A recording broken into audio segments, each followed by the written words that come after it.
आज की वीडियो में हम जानने वाले हैं कि ओरछा के बुंदेला राजा हरदौल की मौत के बाद उनके बड़े भाई जुझार सिंह के साथ क्या हुआ था, क्यों उनके बेटों को मुसलमान बनना पड़ा और उनकी बहुओं को शाहजहां के हरम में जाना पड़ा, जहां पर उन्हें अपना सारा जीवन व्यतीत करना पड़ा। अगर आप बुंदेलखंड के निवासी हैं तो यह वीडियो आपको ज़रूर पसंद आएगी। अगर आप आगे भी इस प्रकार की वीडियो देखते रहना चाहते हैं तो आप हमारे चैनल VK हिस्टोरिकल को सब्सक्राइब जरूर करें। तो चलिए दोस्तों शुरू करते हैं।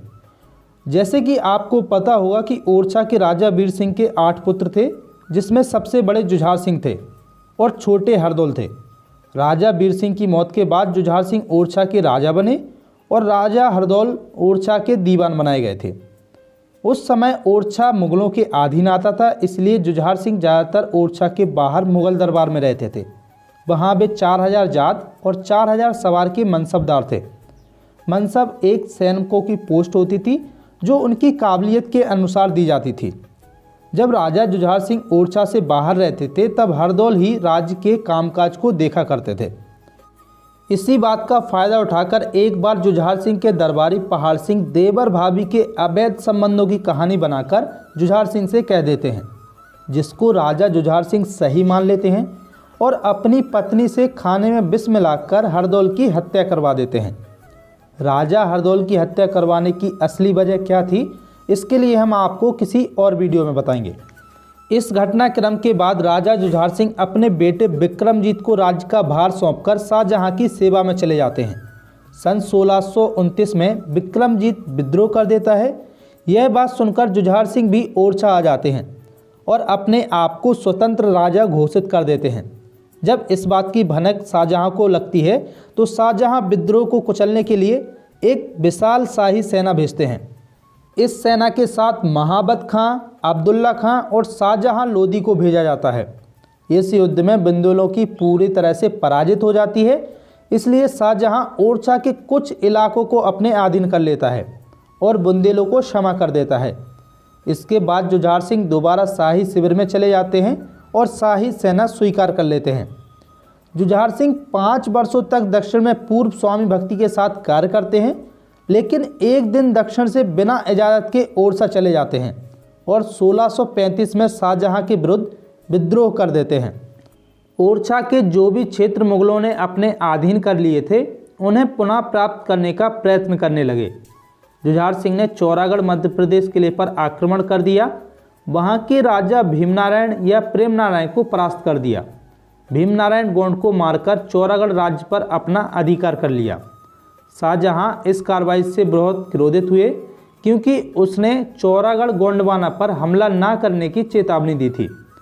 शाहजहां ने जीता हुआ क्षेत्र और लूटा हुआ 5 लाख रुपए गोंड राजा के पुत्र को लौटा देने का आदेश दिया। एक शाही सेना भेजी और कहा कि एक जिला और क्षतिपूर्ति के 30 लाख रुपया सम्राट को भेंट कर क्षमा प्राप्त कर लें, परंतु जुझार सिंह अडिग रहे। उन्होंने इस आदेश की अवहेलना की। इस पर क्रुद्ध होकर शाहजहां ने शहजादे औरंगजेब को सेना के साथ ओरछा भेजा। इस सेना का वह मुकाबला ना कर सके। मुगलों ने 4 अक्टूबर 1635 में राजधानी ओरछा पर अधिकार कर लिया। मुगल सेना के साथ चंदेरी के राजा देवी सिंह भी थे।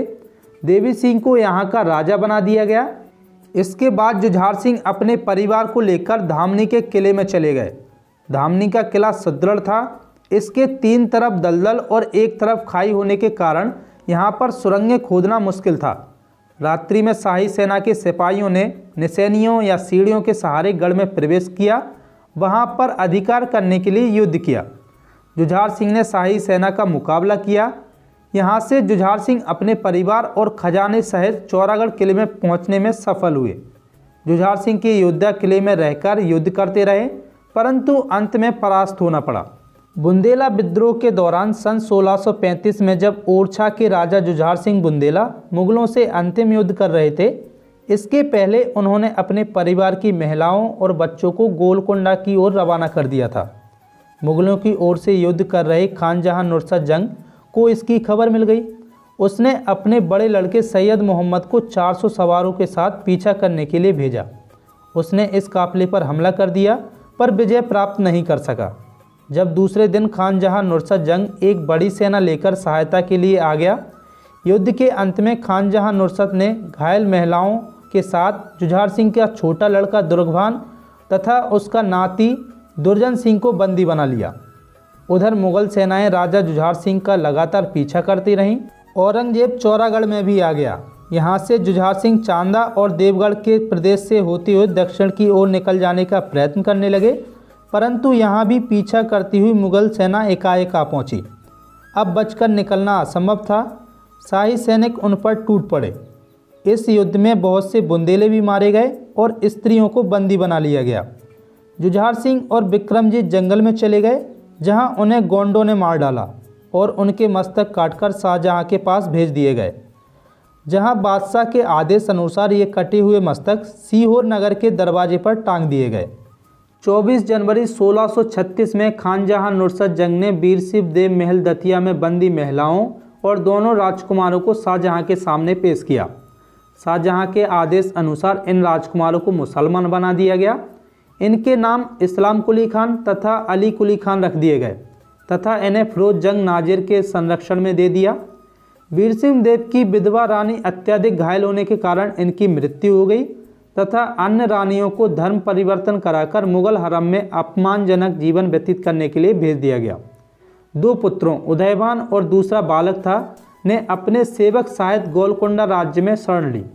गोलकुंडा सुल्तान ने इन्हें बंदी बना लिया और शाहजहां के सामने पेश कर दिया। उदयभान और सेवक ने इस्लाम अपनाना स्वीकार नहीं किया तो इनकी हत्या करवा दी गई। शाहजहां के चले जाने के बाद चंपत राय तथा अन्य स्वाभिमानी राष्ट्रीय भक्ति बुंदेले सरदारों ने फिरोज जंग नाजिर पर हमला कर दिया। उनसे दोनों राजकुमारों को छीन लिया तथा उन्हें पुनः हिंदू बना लिया।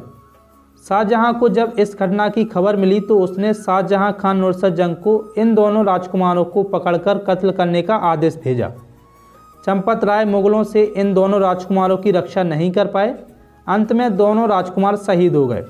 खान जहां नुसरत जंग ने इन दोनों को मुस्लिम रीति रिवाज से दफन कर दिया। आज भी दतिया में वीर सिंह देव महल के पीछे लाला के तालाब के बीच में इन दोनों राजकुमारों की कब्र बनी है, जिसे लोग छक्का बक्का कहते हैं।